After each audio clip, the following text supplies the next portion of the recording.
Let's bring in CBS's Major Garrett to take a deeper dive into the early voting numbers and the gender gap between male and female voters. This is so interesting because we talked about nearly 70 million people have voted in this country. Let's take a look at Georgia. Has there been a surge in women voters, minority voters? It's a great question, Norah. Great to be with you.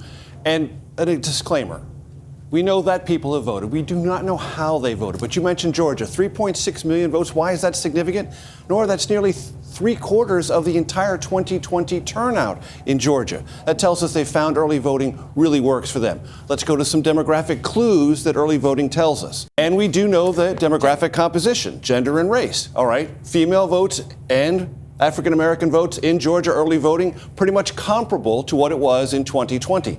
One of the big X factors in this election, not only in Georgia, but all the other battleground states, what will day of turnout be? Because in 2020, of course, many people voted early because of pandemic concerns. They won't have them now. Both parties expect very large or larger day of turnout. So that's interesting. So what about some of the other battleground states? And registration. That's another clue. Again, registered voters don't always follow. Not every Republican is going to vote for Trump. Not every Democrat is going to vote for Harris. But let's look at some states that disclose registration and early voting data. Arizona, as you can see, a sizable advantage for Republicans. North Carolina, very close. Pennsylvania has a lower early vote turnout because they don't have that history, but a strong edge for Democrats. That's what we can glean so far. Really interesting. Major Garrett, thank you for looking at the numbers for us. We appreciate it.